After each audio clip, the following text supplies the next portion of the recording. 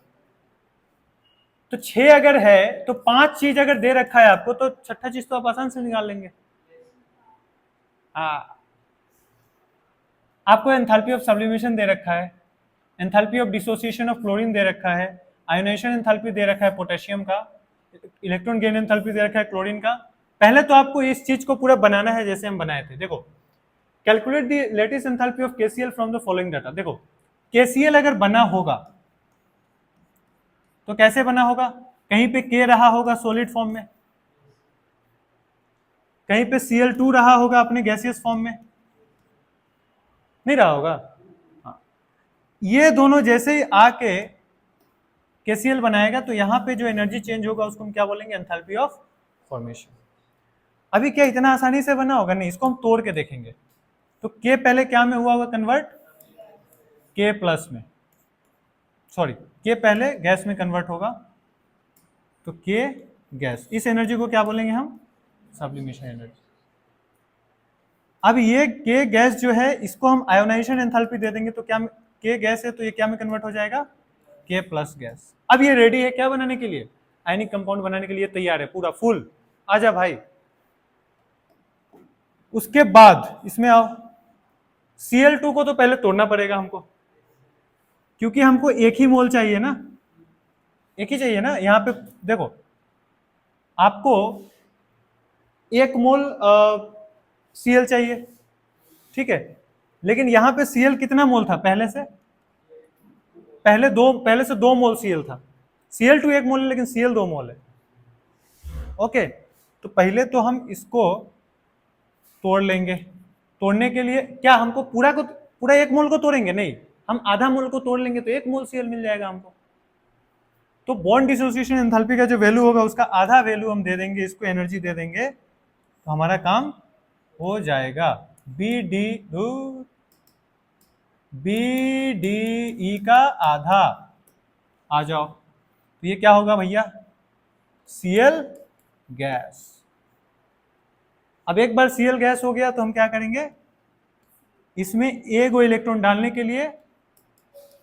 के बाद जो एनर्जी रिलीज होगा या एब्जॉर्ब होगा उसको हम क्या बोलेंगे? Electron gain enthalpy.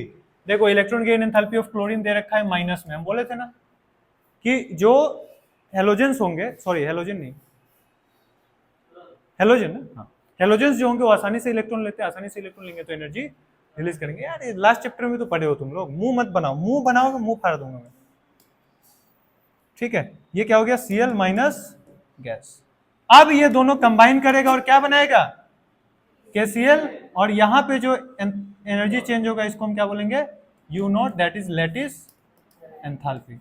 अब आप सारे वैल्यूज को बैठाओ और आप इस चीज को निकालो, इसको एक तरफ रख देंगे, बाकी को एक तरफ लेके चले जाएंगे तो लेटिस एंथैल्पी निकल जाएगा। अगर लेटिस एंथैल्पी का वैल्यू नेगेटिव आता है तो बहुत अच्छा बात है, ये बहुत आसानी से बना होगा, पॉजिटिव तो आ ही नहीं सकता, ठीक है। हिंट दे दिए हम आपको, चलो निकालो वैल्यू क्या आ रहा है।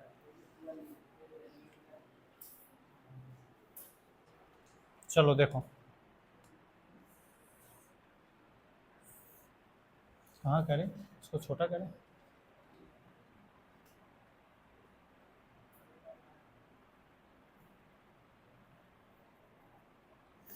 चलो आ जाओ।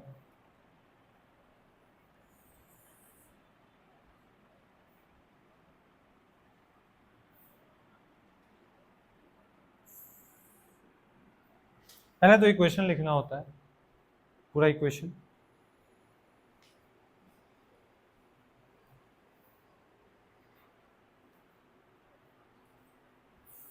लिखें, चलो क्या लिखेंगे भैया?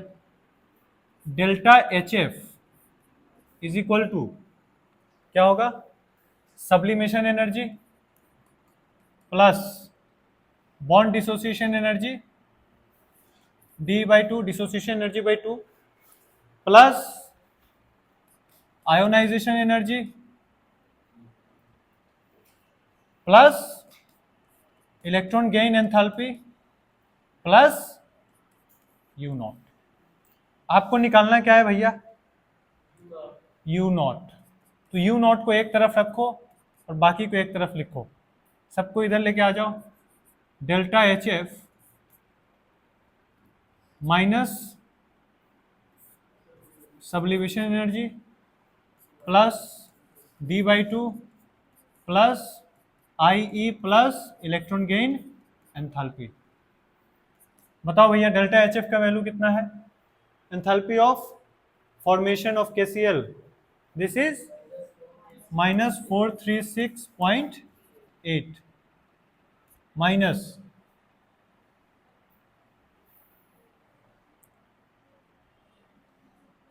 सब्लिमेशन एनर्जी कितना है?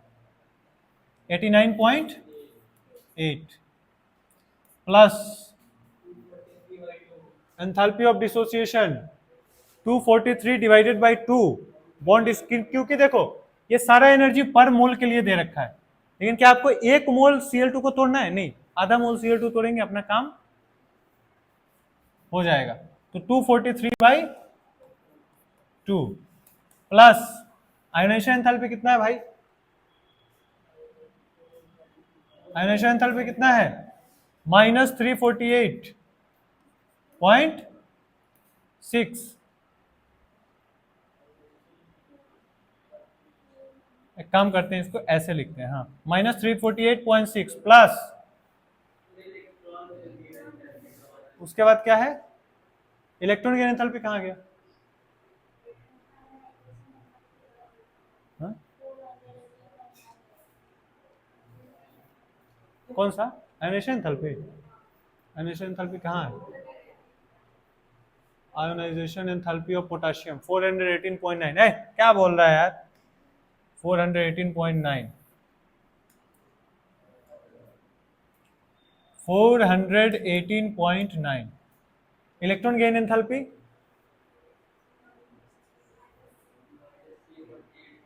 कहाँ गया? -348 ना, -348.6। इसको डबल ब्रैकेट में डालो। अब आपको क्या करना है? -436.8 -89.8 -121.5 -418.9 प्लस माइनस माइनस प्लस 348.6। बताओ इसका वैल्यू कितना आ रहा है? ठीक है, -700 समथिंग होगा, ठीक है, ये सही है, कोई दिक्कत नहीं, पॉइंट समथिंग। अगर माइनस में आंसर आ रहा है मतलब क्या? लेटिस एंथैल्पी क्या हुआ? नेगेटिव। लेटिस एंथैल्पी नेगेटिव होना भी चाहिए था। लेटिस एंथैल्पी जब तक नेगेटिव नहीं होगा काम तो हमारा बनेगा नहीं, गड़बड़ हो जाएगा काम। लेटिस एंथैल्पी क्या होना चाहिए था अपना? नेगेटिव। कहाँ गया लेटिस एंथैल्पी? जितना ज्यादा नेगेटिव हो लेटिस एंथैल्पी उतना अच्छा हमारा आयनिक बॉन्ड होगा। Should be more more more and more negative, मतलब अपना जो आयनिक कंपाउंड बना है बहुत अच्छा बना है, KCl जो होगा बहुत अच्छा आयनिक कंपाउंड होगा, ठीक है। चलिए, the thermochemical data for formation of argon chloride ArCl।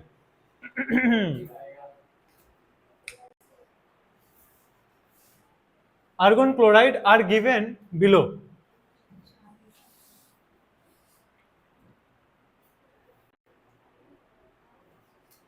Enthalpy of dissociation of chlorine इतना दे रखा है, electron gain enthalpy of chlorine इतना दे रखा है, आयोनाइजेशन एंथैल्पी 1 ऑफ आर्गन इतना दे रखा है, लेटिस एंथैल्पी ऑफ आर्गन इतना दे रखा है।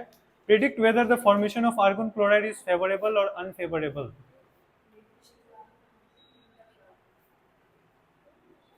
क्वेश्चन लिखो।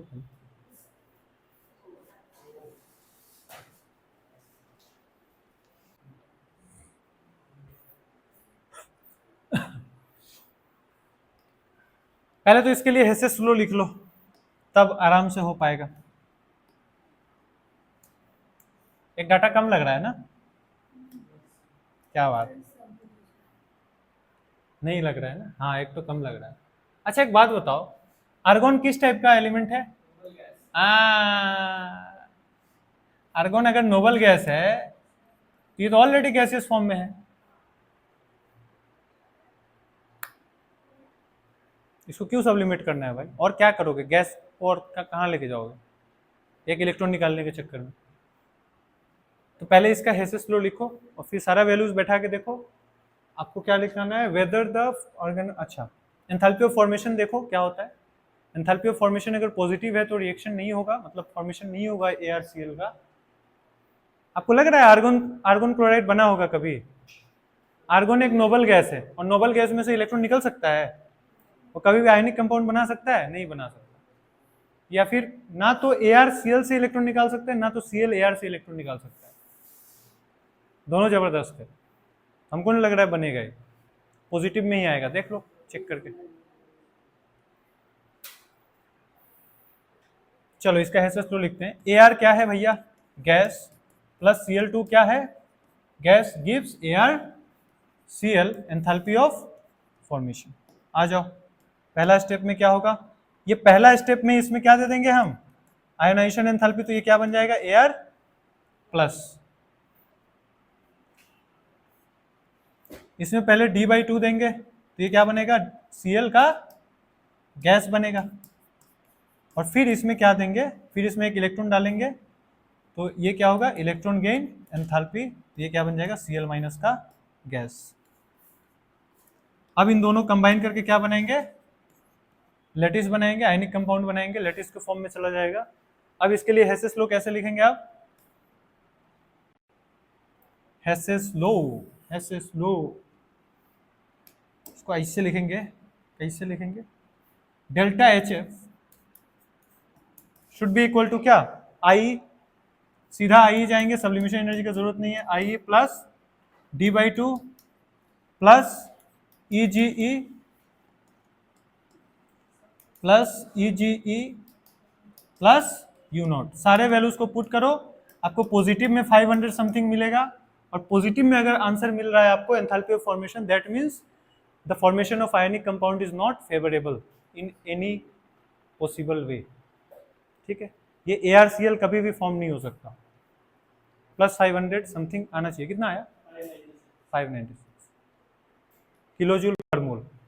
ठीक है, सारे यूनिट अगर किलोजूल पर मोल में है तो उसका भी यूनिट आपको किलोजूल पर मोल में लिखना है।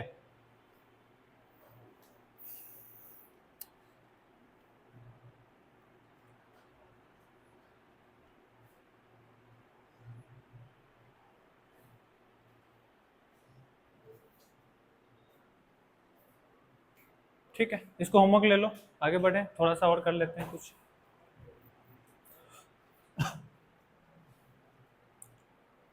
आपको कोई अगर ये बोले कि लेटिस एंथैल्पी कंपेयर करो, जैसे कि NaF एक आयनिक कंपाउंड है, MgF2 एक आयनिक कंपाउंड है, AlF3 एक आयनिक कंपाउंड है, अगर कोई ये बोले कि किसका लेटिस एंथैल्पी ज्यादा है, मतलब किसका लेटिस, NaF का लेटिस को तोड़ने में हमको ज्यादा एनर्जी चाहिए होगा या फिर MgF2 का लेटिस को तोड़ने में ज्यादा एनर्जी चाहिए होगा या फिर AlF3 का लेटिस को तोड़ने में ज्यादा एनर्जी चाहिए होगा। जितना ज्यादा एनर्जी उसको तोड़ने में लगेगा उतना ही ज्यादा वो जब बना होगा तब एनर्जी रिलीज हुआ होगा। तो तोड़ने में जितना ज्यादा एनर्जी लगेगा उतना ही क्या होगा, वो स्टेबल होगा। कोई भी चीज अगर बहुत ज्यादा स्टेबल है तो उसको तोड़ने में तो मेहनत लगेगा ना। तो आपका अल्टीमेटली आपको क्या करना है पता है, आपको इन सब का स्टेबिलिटी चेक करना है, इन सब लेटिस जो बना है आयनिक कंपाउंड उनका स्टेबिलिटी चेक करना है।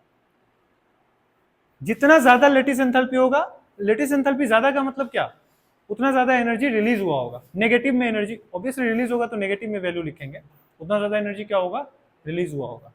तो लेटिस एंथैल्पी जो होता है, आपको बस एक बात ध्यान रखना है, छोटा सा चीज हम बताएंगे। लेटिस एंथैल्पी जो होता है वो डायरेक्टली प्रोपोर्शनल होता है चार्ज और इनवर्सली प्रोपोर्शनल होता है किसका, साइज का। चार्ज जितना ज्यादा हो उतना ज्यादा एनायन और कैटायन के बीच में अट्रैक्शन होगा और उतना ही अच्छा क्या बनेगा, लेटिस। चार्ज किसी के ऊपर भी, चाहे एनायन चाहे कैटायन के ऊपर, चार्ज जितना ज्यादा होगा, कहीं पे +5 चार्ज रखा हुआ है और कहीं पे +4 चार्ज रखा हुआ है, यहाँ इसको भी F- को अट्रैक्ट करना है, इसको भी F- को अट्रैक्ट करना है, कौन जल्दी करेगा, +5 वाला। चार्ज जितना ज्यादा है उतना ज्यादा क्या होगा, लेटिस एंथैल्पी, उतना अच्छा लेटिस बनेगा। साइज जितना बड़ा होगा लेटिस एंथैल्पी उतना गंदा हो जाएगा। मान के चलिए एक इतना बड़ा एटॉम है और कोई इतना बड़ा एटॉम है, इसके ऊपर भी +1 चार्ज है, इसके ऊपर भी क्या है, +1 चार्ज। साइज जितना कम, चार्ज अगर फिक्स है, चार्ज अगर दोनों में +1 है, साइज जितना छोटा होगा उतना ही ज्यादा क्या होता है, चार्ज का डेंसिटी, घनत्व ज्यादा है।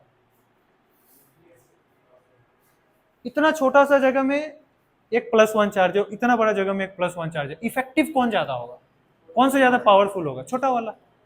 फिर हम वही वाला एग्जांपल बोलेंगे कि एक बंद कमरा है छोटा सा, किसी ने गैस छोड़ दिया उसके अंदर, और एक बड़ा सा हॉल है उसके अंदर किसी ने गैस छोड़ा, स्मेल किसमें ज्यादा होगा, छोटा सा कमरा वाला, ठीक है ना। तो क्यों, क्योंकि उसमें गैस का डेंसिटी बहुत ज्यादा हो गया, छोटा सा जगह में उसका गंध फैल गया है जोरदार, ठीक है। अब आते हैं कंपैरिजन में, चलो आते हैं भैया। फ्लोरीन तो सब में फिक्स है, फ्लोरीन सब में क्या है, फिक्स। Na प्लस Na क्या होगा, प्लस, क्योंकि ए को फ्लोरीन है तो ए को माइनस, ए को फ्लोरीन है तो ए को माइनस, तो Na प्लस।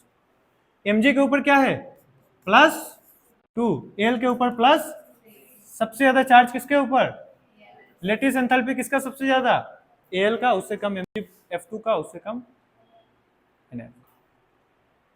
आ जाओ, यहां पे K प्लस सब में फिक्स है, K प्लस सब में फिक्स है बउआ। अभी देखो, ये F माइनस, ये Cl माइनस, ये Br माइनस, ये I माइनस, प्लस और माइनस चार्ज दोनों में -1 +1 -1 +1, चार्ज तो सबसे तो आप कंपेयर नहीं कर सकते, अब किससे कंपेयर करना पड़ेगा, साइज से। चार्ज कांस्टेंट हो गया, साइज से कंपेयर करना पड़ेगा। साइज किसका सबसे बड़ा, आयोडीन का साइज सबसे बड़ा, इसका लेटिस एंथैल्पी सबसे कम। साइज अगर सबसे बड़ा तो लेटिस एंथैल्पी सबसे कम।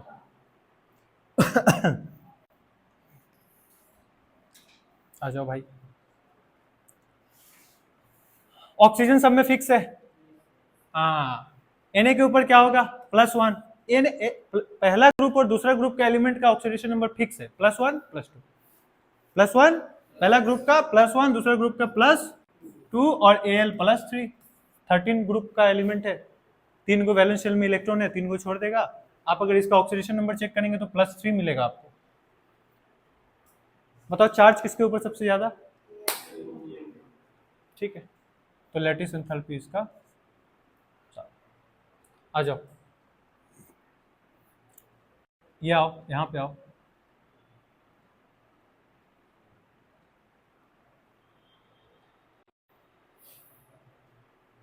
ये फिर दोनों चेंज हो गया। अब ये कंपेयर करना आप लोग के लिए थोड़ा सा मुश्किल होगा। एक काम करते हैं, इसको एक काम करते हैं, एक काम कर देते हैं, आपके लिए इसको इजी कर देते हैं। अभी इसको आप नहीं कर पाएंगे, आप इसको ऐसे कर लीजिए, इसको आप ऐसे कर लो। अब बताओ, तो फिर ये ऊपर वाला ही सवाल हो गया। एक काम करते हैं, पहले वाला सवाल ही रखते हैं। चलो एक चीज और बता देंगे तो ये हो जाएगा, ठीक है। चलो एक चीज और बता देते हैं, यहां पे हम एक और सेंटेंस लिखेंगे, चार्ज इज डोमिनेंट फैक्टर।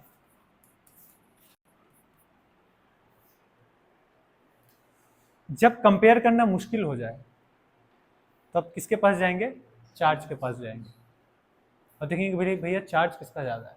देखो यहाँ पे प्रॉब्लम क्या है, देखो प्रॉब्लम इसमें किस सवाल में ये है, आपको समझ में आ रहा होगा कि ना तो कोई भी फिक्स नहीं है यहाँ पे। देखो ना तो Na दोनों में है, ना तो O दोनों में है, ना तो F दोनों में है। कोई चीज फिक्स हो तब तो हम आसानी से कंपेयर कर लें। यहाँ पे Na के ऊपर +1 है, यहाँ पे Mg के ऊपर +2 है, चार्ज भी चेंज हो रहा है, एनायन भी चेंज हो रहा है, एनायन का साइज भी चेंज हो रहा है, एनायन के ऊपर चार्ज भी चेंज हो रहा है, सारा चीज चेंज हो रहा है। तो ये क्या है, -1 और ये -2। किसमें चार्ज ज्यादा दिख रहा है आपको, इसमें।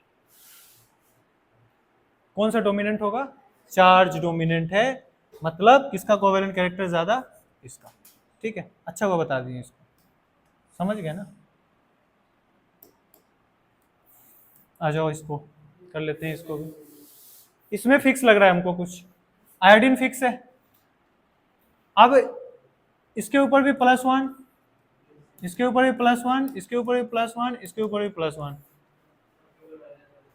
साइज जिसका सबसे बड़ा उसका आयनिक कैरेक्टर कम। तो किसका आयनिक कैरेक्टर सबसे ज्यादा? Ionic character, sorry lattice enthalpy, ionic character अलग चीज है, लेटिस एंथैल्पी बता रहे हैं। लेटिस एंथैल्पी किसका ज्यादा सबसे? इसका? पक्का, वेरी गुड। आ जाओ, इसमें बताओ।